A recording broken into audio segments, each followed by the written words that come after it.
और लोगों के घर घर में अभी मॉब अटैक हो रहा है। हम्म। कोई कहता है कि यहाँ पैसा है, जाके मॉब अटैक होता है। हम्म। दूसरी जो बात है, हिमांशु भाई ने जो बताया, पीटर हस की कंपनी का नाम है, फैमिली कंपनी का नाम है लेवाइस।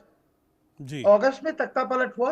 हम्म। वो तो अगस्त के तख्ता पलट के 6 महीने आगे इसका फैक्ट्री यहाँ से हटा दिया, हम्म। क्योंकि उसको पता था कि अगस्त में ये तख्ता पलट घटेगा। हम्म। फिलहाल हम्म। दूसरी बात देखिए, बांग्लादेश का गारमेंट्स फैक्ट्री का एक तो है लाइफलाइन है रॉ मटेरियल भारत से। दूसरी है, हमारे इतना ऑर्डर कहाँ कैसे मिलता था। हम्म। बांग्लादेश में 300 भारतीय बाइंग हाउसेस थे, जो दुनिया के जगह जगह से ऑर्डर कलेक्ट करके बांग्लादेश को देते थे। 300 बाइंग हाउसेस। हम्म। और अभी ये खबीसों ने जब कहा कि इंडिया आउट, हिंदू आउट, सो ये हमारे जो 300 बाइंग हाउसेस थे, इनको इन्होंने जो उनके तो क्या कहते हैं वीजा है, एक्सटेंड नहीं किया। हम्म। तो 300 भारतीय, वो सोच रहे थे भारतीय क्या करते हैं, भारतीय हमारे लिए रोजगार लेके आ रहे थे, हम्म। रोटी रोजी लेके आ रहे थे। और यही फैक्ट्री बाइंग हाउसेस का हम बंद कर दी। अभी ये भारतीय बाइंग हाउसेस चले गए सिंगापुर में, वियतनाम में ऑर्डर प्लेस करेंगे, कहीं और पर ऑर्डर प्लेस करेंगे। भारतीय की बाइंग हाउस की कोई प्रॉब्लम नहीं है। हम्म। वो हमारे देश के साथ भारत के रिश्ते अच्छे थे ड्यूरिंग द लास्ट 15 ईयर्स, इसके लिए वो भी हमें मदद की। Hmm. Indian businessman, Indian politicians, Indian journalist, India has been helping Bangladesh. और जी। पाकिस्तान तो सिर्फ बांग्लादेश को बर्बाद करने की कोशिश कर रहा है, अभी भी कर रहा है। हम्म। तो ये सोच नहीं समझ नहीं रहे। और सेकेंडली भाई, सबसे जो भयंकर चीज है कि आईएमएफ का लोन नहीं मिलेगा बांग्लादेश हम्म। को, इंटरनेशनल मॉनिटरी फंड का लोन नहीं मिलेगा। सो इसके कारण होगा क्या, बांग्लादेश के जितने फॉरेन मिशन है, हमारे फॉरेन मिशन चलाने के लिए फॉरेन करेंसी की जरूरत होता है। बांग्लादेश में तो ये टका प्रिंट करता है, रोजाना प्रिंट कर रहा है, हम्म। इन्फ्लेशन बढ़ रहा है, टका प्रिंट कर रहा है, मगर फॉरेन करेंसी का शॉर्टेज है। बैंक में एलसी खुलने के पैसा है नहीं। हम्म। सो वो नॉर्थ कोरिया की तरह हमारा सारे के सारे एम्बेसी बंद करना पड़ेगा बहुत ही जल्दी। और हिमांशु भाई कहा, 1 साल नहीं, 1 साल नहीं, मैं आपके ये शो पे बैठ के कह रहा हूँ, ये मार्च की आज 5 तारीख, हम्म। अगर यूनुस जुलाई तक चल सकेगा, हम्म। मैं पत्रकारिता ही छोड़ दूंगा हम्म। एकदम। Hmm. For my life I will leave journalism. और चल नहीं क्यों, देश का पैसा है नहीं भाई।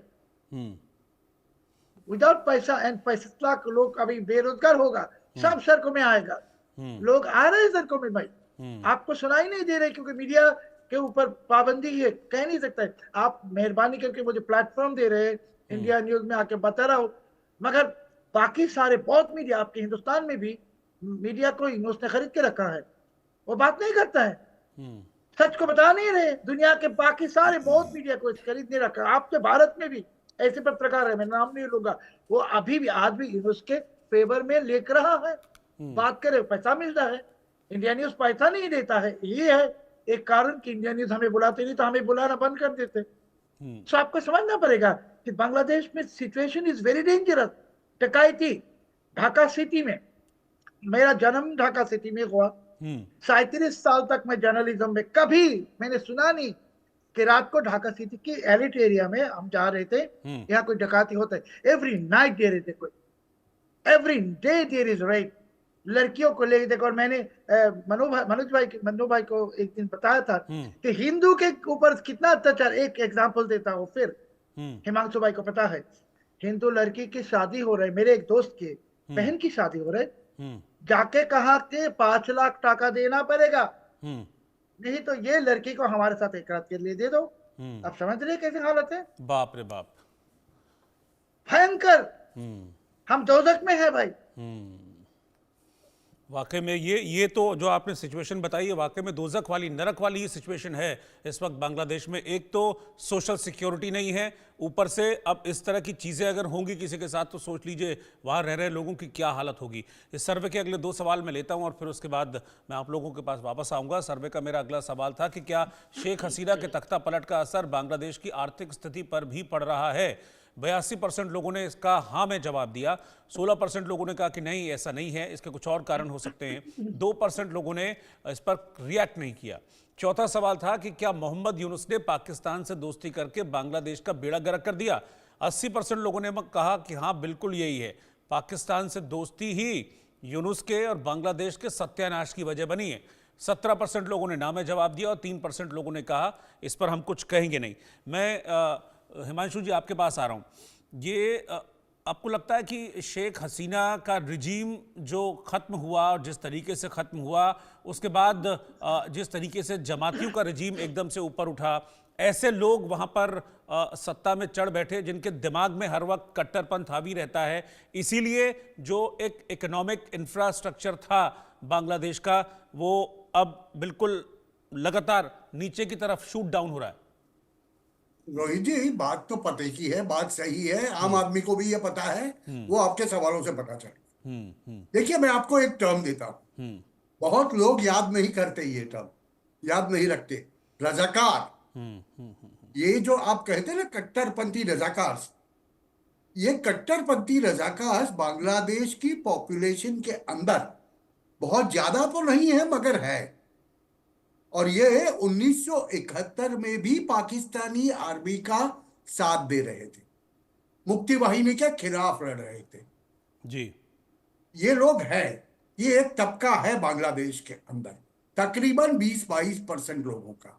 और ये तबका, ये साइनो वहाबी लेफ्टिस्ट के साथ में मिलके जब रिजीम चेंज हुआ और यूनुस को बिठाया गया, तब उन्होंने अपना मौका ताड़ के, जैसे आप कह रहे हैं, कट्टर इस्लामिक लोग जाके सत्ता के ऊपर बैठ गए जी।